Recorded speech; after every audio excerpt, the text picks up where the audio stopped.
Hola, Dios te bendiga. Ten muy buenas noches.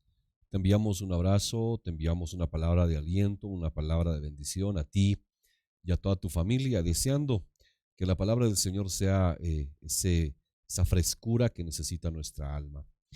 Bienvenido. Esta noche estaremos compartiendo la segunda parte del tema que hemos estado tratando estos días acerca del arca y sus implicaciones que ésta también tenía. La noche pasada estuvimos hablando acerca de el arca del pacto y los tres elementos que ésta contenía. Dice que dentro de ella, si te faltaste, te hago un resumen así rapidísimo para que puedas engancharte a la enseñanza de esta noche y también puedas salir bendecido. No solamente informado, que ese no es el objetivo, ¿verdad? Sino que puedas salir bendecido, que puedas salir también equipado con la presencia, la palabra del Espíritu de Dios para que puedas vencer cualquier circunstancias, como la Biblia dice, que estemos firmes cuando haya acabado todo. Entonces te decía que hablábamos acerca del arca, el arca del pacto. Estamos hablando de los poderes que habían detrás del velo y de ese velo, detrás del velo en el tabernáculo. La Biblia dice que había un arca, una caja de madera forrada con oro. Entonces, dentro de esa caja, esa arca, símbolo de la presencia de Dios, simbolizaba la gloria, la presencia de Dios. Estaban tres elementos bien importantes. Dice la escritura que estaba el maná, estaba las tablas de la ley y estaba también la vara de Aarón. Tres cosas que son indispensables en el arca. Ahora nosotros nos hemos constituido en esa arca, ¿verdad? Porque la Biblia dice que Dios no va a vivir en templos hecha con mano de hombre, sino que Él nos ha escogido a nosotros como templos del Espíritu Santo. Y es necesario que nosotros vayamos a contener la palabra, el maná, que vayamos a contener las tablas y contengamos también lo que es la vara que esta noche vamos a estar seguramente ampliando este punto. Entonces, es necesario, es menester, porque así se va a poder manifestar la presencia de Dios.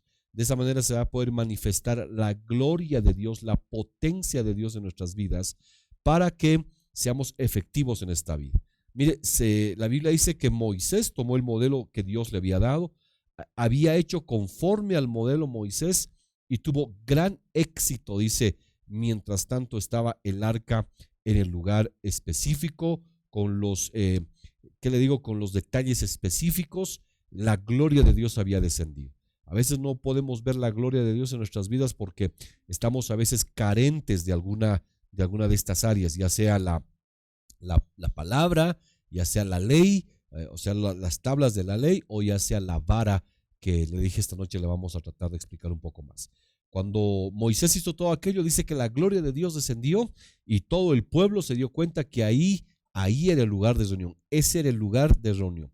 Entonces ahora a nosotros también se nos ha llamado el templo del Espíritu Santo, ¿verdad? Y la Biblia dice que los hijos de Dios somos aquellos que van guiados por el Espíritu de Dios. Entonces nosotros tenemos que contener la palabra, contener la vara de la autoridad y también tenemos que contener las tablas de la ley. Todo esto le explicamos esta noche. Entonces ya vimos el maná, ¿verdad? Ya vimos lo que se recogía, cuánto duraba, qué se hacía, se lo cocinaba. Dicen algunos que cuando el maná se lo comía, se lo ingería, dice que tenía el sabor a lo que tú deseabas. Era milagroso, porque imagínense vivir con maná 40 años, todos los días, maná en la mañana, al otro día maná en la mañana, maná a mediodía, otra vez maná y maná y maná y maná. Imagínense, hubiera sido para el cuerpo, ¿verdad? Hubiera sido quizás hasta un cierto grado de hastío. Y yo creo que esto es bien importante saber. Aquí vamos a hacer un breve paréntesis, vamos a hacer haciendo la recapitulación de la noche pasada. Dice que cuando caía el maná, todo el pueblo de Israel salía a buscar la comida, ¿verdad? El maná, símbolo de la presencia, símbolo de Cristo mismo. Salía a buscar la comida, porque Cristo es el maná, el pan del cielo que había descendido.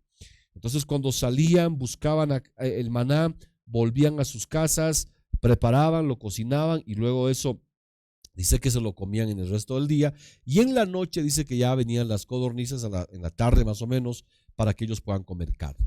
Entonces aquí hay una declaración bien interesante, una revelación bien interesante.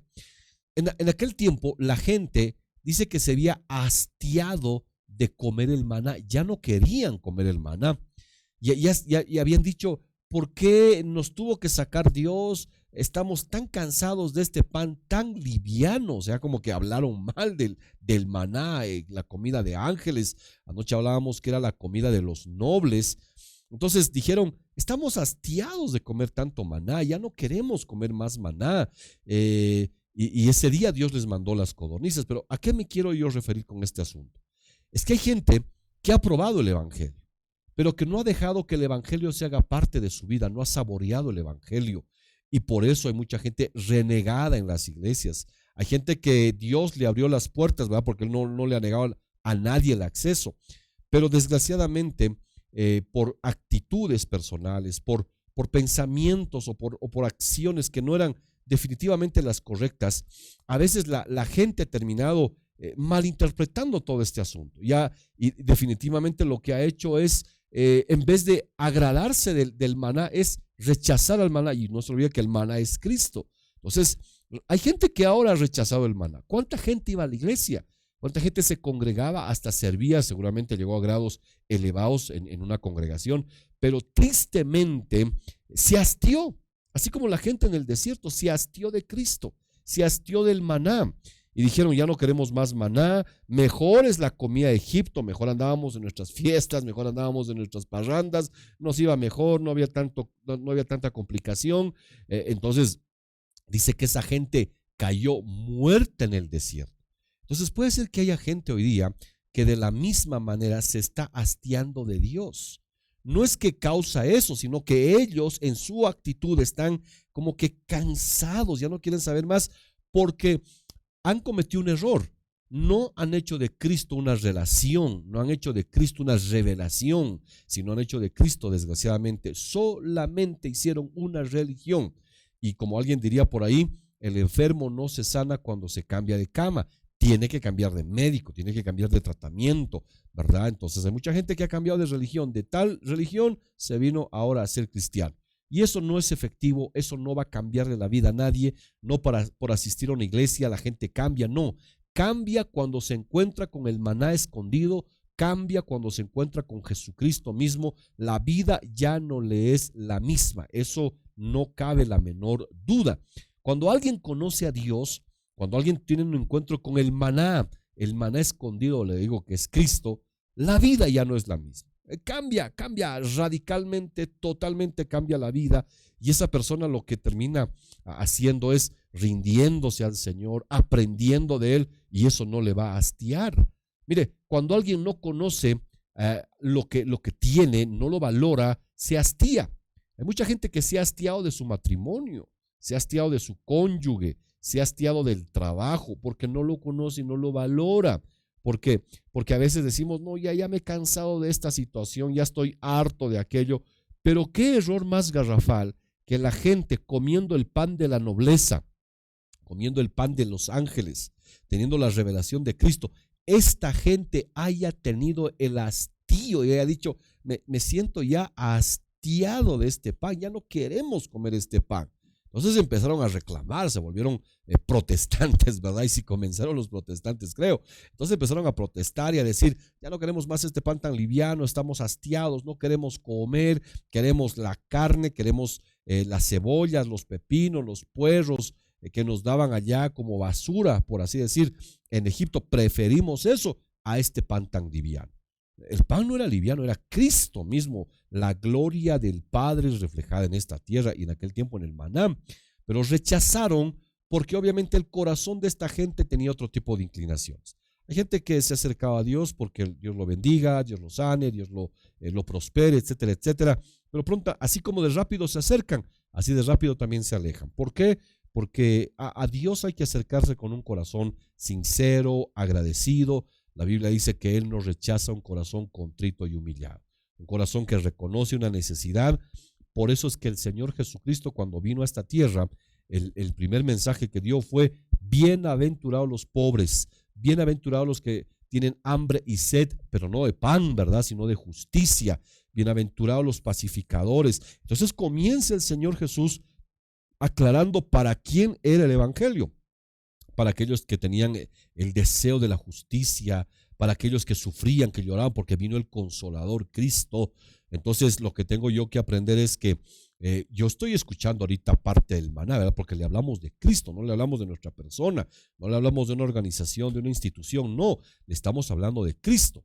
Entonces lo que en nosotros debería haber es un deseo profundo de que haya definitivamente ese acercamiento, ese conocimiento de parte de nuestro Dios.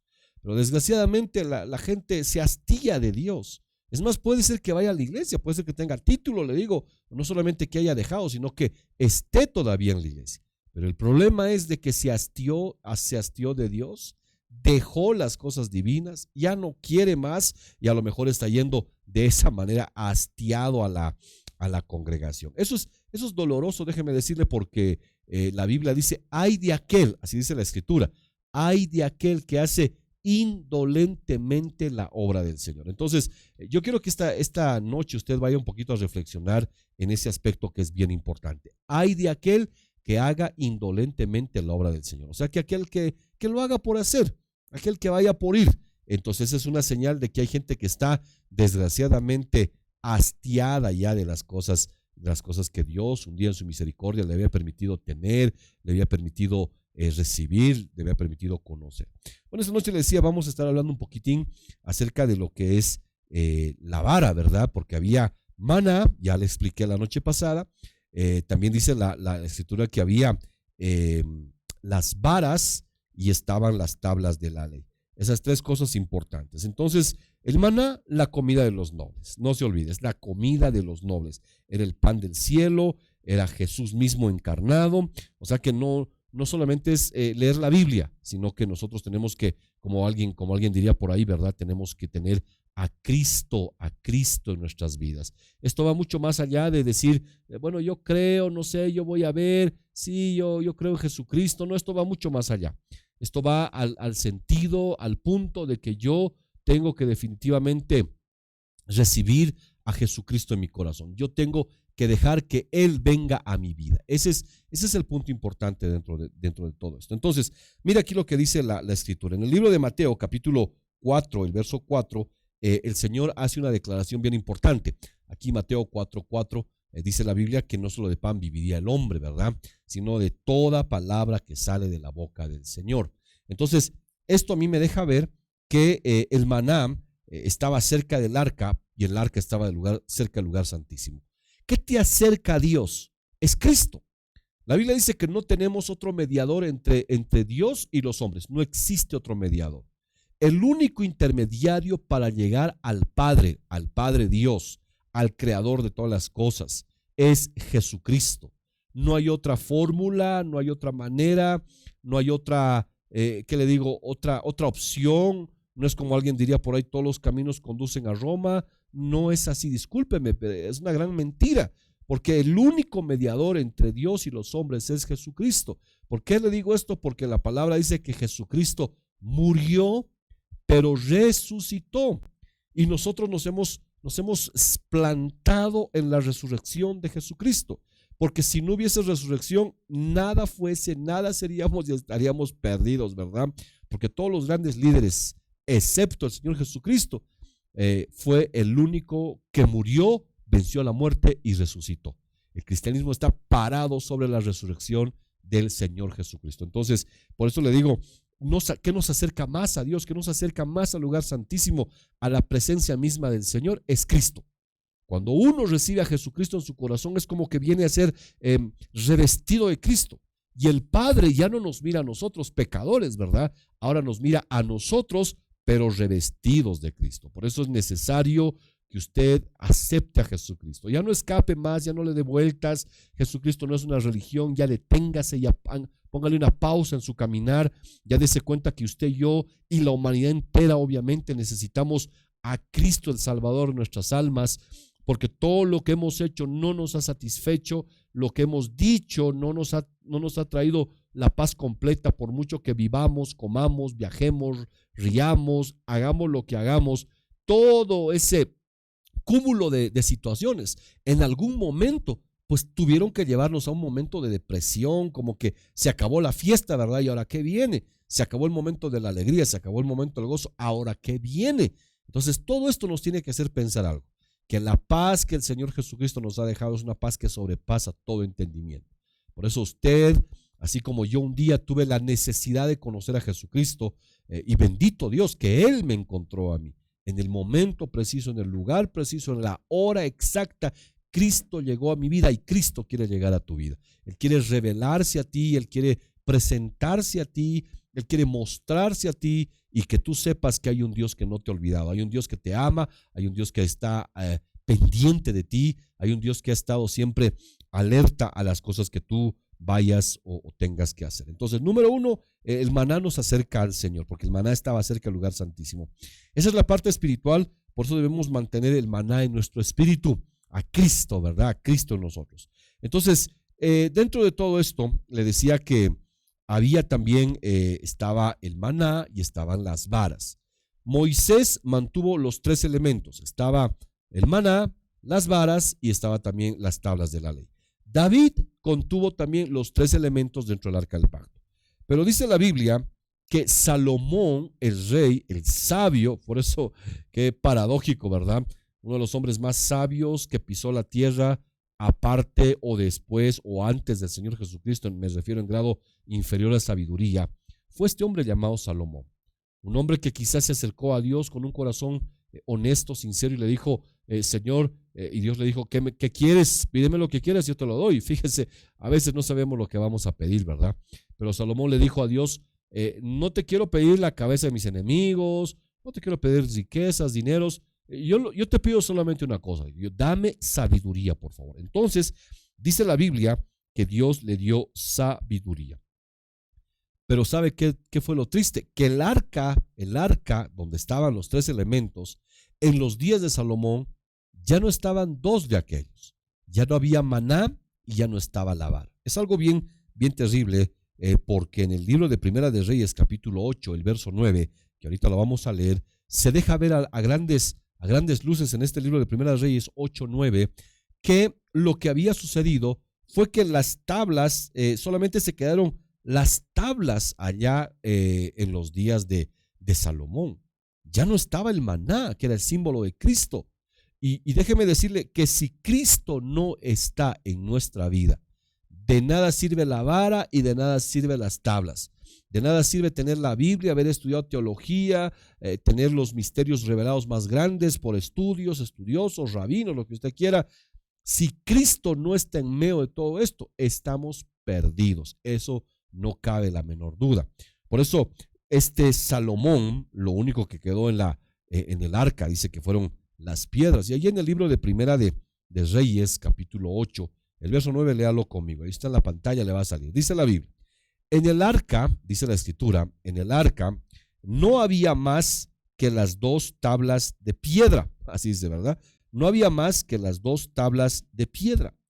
Dice que Moisés puso allí en Horeb, donde el Señor hizo pacto con los hijos de Israel, cuando salieron de la tierra de Egipto. Qué tremendo es esto, ¿eh? Qué doloroso.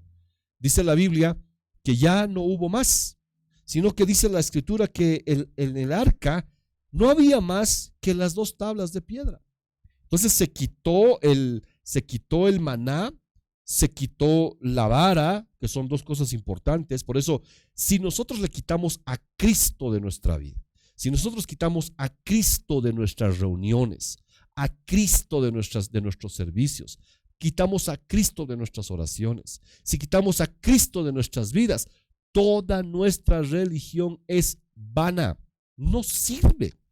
Por mucho que yo diga Cristo, ponga el nombre de Cristo, Jesucristo, Jesús, lo que usted quiera, si no hay una revelación, si no hay una manifestación latente de Cristo en mis acciones, todo lo que haga sin Él no tiene sentido. Por eso el mismo Salvador Jesucristo dijo un día, apartados de mí nada pueden hacer. Es una declaración que debería sonarnos en nuestros tímpanos el día de hoy. Hemos sacado a Cristo de los colegios, hemos sacado la palabra, hemos sacado a Cristo, porque la Biblia dice que Cristo era la palabra viviente. Por eso vemos lo que vemos hoy día, racismo en todos los niveles, odios culturales. Hoy vemos una sociedad completamente perdida porque se sacó a Cristo de las iglesias, de las universidades, se sacó a Cristo de los hogares. Y qué pena me da decirle que también en algunos lugares se sacó, en algunas iglesias se sacó a Cristo. Se cambió la humildad, se cambió, ¿qué le digo? La sabiduría, se cambió lo que Cristo representa por cosas tan humanas y tan pasajeras hasta el día de hoy. Entonces, mire qué tremendo es esto, porque dice la Biblia que el arca no había más que las 2 tablas de piedra que Moisés había hecho en Horeb. Punto. A Dios el maná y a Dios la vara que era de Aarón. Los 10 mandamientos fueron dados a Israel, no se olvide usted, en las tablas de piedra. Esto era una orden para separarlos de las naciones que Dios aborrecía por su maldad. Esto era una aclaración que Dios estaba haciendo y les decía: ustedes lo que tienen que hacer definitivamente es tener otro tipo de vida, tener otro tipo de vivencia, si vale el término, de cultura, porque lo que Dios estaba haciendo era darles a ellos la oportunidad de ser diferentes a los demás. Siempre, ojo, siempre Dios hace una separación entre lo que es suyo y lo que no es suyo. Mire, dice en el Apocalipsis: mejor es que seas caliente o que seas frío. Pero si eres tibio, indeciso, doble ánimo, como que hoy quiero y mañana no quiero, esa persona está en grandes problemas. A esa persona no lo quiere ni el cielo ni el infierno, porque está a las mitades. Así como murió Judas, ¿verdad? La Biblia dice que Judas murió ahorcado. Este hombre se fue a un peñasco, un lugar que se llamaba Aceldama, donde había seguramente, me imagino, un árbol así que se despeñaba. Entonces dice que Judas se ahorcó, murió entre el cielo y la tierra. Ni el cielo ni el infierno lo quiso a Judas. Fíjese qué tremendo, por traicionero, por tibio. Por eso el problema hoy día, mucha gente, es la tibieza, un cristianismo muy tibio, un cristianismo muy light. Tanto está de moda ese término, ¿verdad? Un cristianismo light, un cristianismo tibio, que se hace, no se hace, que yo voy, un compromiso a medias, como que sí quiero y no quiero, como un compromiso de hasta donde nos dure la bendición voy, y cuando ya vengan los problemas y los bombazos, mejor yo le pongo una pausa al evangelio. Entonces, fíjese qué tremendo es esto. El Señor siempre hacía diferencias, porque cuando dejó la palabra de Dios, dejó las tablas a su pueblo, era para que haga una diferencia entre las naciones vecinas, las naciones a conquistar, y el pueblo de Israel, que tendría que haber sido muy diferente. Dejó la palabra para que nosotros seamos diferentes a los demás. No que nos vayamos a parecer a ellos, no que seamos igual a ellos, porque la palabra lo que hace es apartarme. Mire, la palabra dice que dejó el Señor las leyes, dejó los mandamientos para que Israel se diferenciara de las demás, pero se apartara. Esa palabra apartar es la palabra kadosh, es la palabra santificación. O sea que la palabra de Dios ha sido dejada para nosotros, para que nos apartemos no de la gente, que nos apartemos del pecado, nos apartemos del sistema del mundo, el sistema del mundo pecaminoso, que hagamos una línea divisoria, pero que se note que nosotros nos apartamos del pecado, nos apartamos de la inmundicia, nos apartamos de la mentira, nos apartamos del chisme, nos apartamos de la amargura, de la falta de perdón, del capricho, del orgullo, que se note que nosotros fuimos apartados. Entonces, las tablas representaban el poder de la santificación, o sea, que la gente debería vivir en santidad. Y dicho sea de paso, más en estas épocas, en Apocalipsis, en el último capítulo, dice la Biblia que el que está santo, santifíquese más. ¿Por qué? Porque no basta con el nivel de santidad que hemos alcanzado.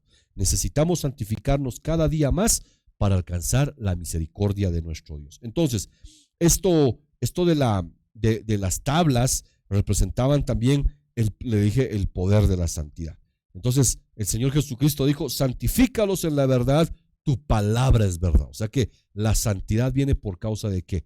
De la palabra de Dios. Mire, el día que usted lee la Biblia, dice la palabra que cuando yo leo, dice que la fe viene por el oír, y el oír la palabra de Dios. O sea que esa fe me ayuda a mí a santificarme. La gente se santifica, no se santifica porque le gusta solamente. No, ya no voy a pecar, hoy ya no voy a mentir, no voy a hacer aquello, voy a apagar mi televisor, voy a dejar estas cosas. No. La gente se santifica porque tiene fe, porque sabe que Cristo vuelve pronto y nos estamos guardando como una novia sin mancha y sin arruga, esperando al amado, como una virgen. Hay que activar la virginidad espiritual otra vez en nuestras vidas. Tenemos que volver a la pureza, hermano, amigo mío. Hay que volver a la pureza de la palabra, a la pureza de la santidad. No podemos mezclarnos. El Señor detesta las mezclas. Hay que volver a la pureza de la palabra. Hay que volver a la pureza de la santidad. La palabra es lo único que nos puede lavar.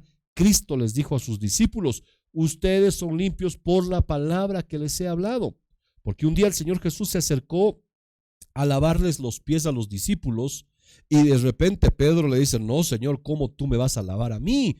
Yo te voy a lavar a ti. Le dije: no, Pedro, si no te lavo no tienes parte conmigo, entonces báñame, le dijo, ¿verdad? Completamente. Y ahí el Señor les dice: ustedes ya son limpios por la palabra que les he hablado. Mire, la gente que no lee la palabra, y con todo respeto y amor le digo esto, su alma está sucia. Su alma está contaminada, su alma está manchada, su alma no está pulcra. Lo que hace milagrosamente y de forma poderosa la palabra es que cuando usted la lee, la palabra le va lavando el alma, la palabra le va restaurando áreas, la palabra es mejor que aquellos químicos, aquellas cremas, aquel medicamento que hablan, ¿verdad? Que restaura la piel, que te quita esto, que te da las bondades y los beneficios. La palabra de Dios lo que hace es limpiar tu alma. Lo que hace la palabra de Dios es restaurar tu alma, es pulirla, es trabajarla, es volverla al punto de restauración, es resetearla, si vale el término, es volverla otra vez al punto donde Dios quiere y de donde Dios nos había permitido y nos había llevado. Entonces, la santidad, no se olvide, va de la mano con la palabra de Dios. Entonces, necesito yo el maná. El maná es Cristo. Usted necesita a Cristo urgentemente en su vida, no lo voy a olvidar. Número 2, necesito la palabra, las tablas. ¿Y qué es las tablas? La palabra escrita que usted tiene. Yo le aseguro que todos nosotros tenemos una Biblia en nuestras manos, una Biblia en la casa, a veces no la leemos o a veces de urgencia. Yo recuerdo bien, mi mamá decía: a mí me da miedo leer la Biblia, decía mi mamá. Yo era pequeño, me dice: ¿por qué te da miedo, mamá? Porque el Apocalipsis es terrible, decía. Y yo alguna vez le dije a mi mamá: y mamita, ¿tú leíste la Biblia? Jamás, me dijo. O sea que le tenía miedo a un libro que ni siquiera lo había leído. ¿Y por qué le tenía miedo? Porque alguien le pasó la información y le dijo: el Apocalipsis es un libro tremendo de destrucción. Y usted ahora se da cuenta, asocian, dice que vivimos en tiempos apocalípticos, cuando caen las pandemias, dicen es apocalipsis lo que estamos viviendo.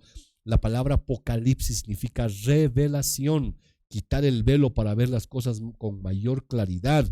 Cristo ya lo dijo, no en el Apocalipsis, ya lo dijo en Mateo 24 y Lucas 21, que todas las cosas que están pasando ahora no son sorpresa para aquel que sabe leer la palabra de Dios, aquel que ha leído su Biblia y sabe lo que dice la Escritura. Lo que está viviendo ahora es simple y llanamente el cumplimiento de la bendita palabra del Señor. Por eso déjenme decirle esto: cuando usted lee la palabra, su alma está siendo limpiada, su alma está siendo purificada. Con tanta contaminación que hay en todos los niveles, en todos los estratos, niveles sociales, intelectuales, filosóficos, en todos los niveles políticos, económicos, hay una podredumbre en nuestro mundo. Este mundo se está yendo como quien diría, al tacho, ¿verdad? Pero la gente que vive en medio de ese mundo, de esa mundanalidad, de ese sistema mundano, pues tiene el alma manchada, contaminada. Le dije, por eso hay tanto odio, por eso hay tanto rencor, por eso hay tanta rencilla, por eso ha empezado a despertar un espíritu de odio entre la gente. Ha empezado a despertar un espíritu de racismo entre la gente. Se despertó y punto. No es que solamente una motivación, alguien despertó estos espíritus. Y que yo sepa, la Biblia dice que a Satanás está haciendo las jugadas aceleradamente, porque sabe que le queda muy poco tiempo. Entonces, esta noche yo le he compartido acerca del maná, que es Cristo, y le he compartido de las tablas que necesitamos nosotros usarlas urgentemente. Las tablas, la palabra de Dios simbolizada, nos acercan a la santidad. Y déjeme decirle que cada vez que uno sabe que Jesucristo está volviendo, nuestra actitud debería ser de santidad, de santificación, porque yo sé que Cristo vuelve, el amado vuelve y un día voy a tener que rendirle cuentas. La Biblia dice de lo bueno y lo malo que haya hecho mientras he estado en este cuerpo. Yo le doy un consejo: lea la palabra, escudriñe. Escudriñar es estudiarla, es rebuscarla, sacarle hasta lo máximo, lo mínimo de lo que hay en la Escritura. Haga ese esfuerzo, métase a la palabra del Señor, investigue la palabra del Señor. La Biblia, le dije, leerla es aburrida, estudiarla es una belleza. Y ahí se da cuenta de todas las bondades, maravillas que tiene la palabra. Si usted necesita sanidad para su alma, está la palabra de Dios. Usted necesita una restauración de su alma, está la palabra de Dios. Si usted necesita la salud de su alma, está la palabra de Dios. Y para que se aparte de aquello que ha dañado su alma, de aquello que ha intoxicado su ser, necesita la bendita palabra de Dios. Necesitamos a Cristo y necesitamos la palabra del Señor. Soy el pastor Marcelo Müller, quien tuvo el gusto de haber compartido con usted estos minutos. Seguramente la próxima noche estaremos también con usted compartiendo la siguiente parte, que habla acerca de la vara, que es muy necesario conocerlo. Usted es el arca, usted es el templo. Ahora usted es el templo del Espíritu de Dios. Ahora Dios habita en usted y usted tiene que darse cuenta que es valioso, que Dios puso los ojos en usted para que Él pueda depositar su presencia. Él no habita en los templos, no habita en Notre Dame, ¿verdad? No habita en templos muy grandes, edificaciones culturales muy valiosas. No, históricas definitivamente. Él habita en personas con un corazón humilde, con un corazón que reconoce la necesidad de Cristo. Y si ese es usted, bendito sea, porque Cristo habita en usted. Que Dios lo bendiga. Con nosotros será hasta la próxima.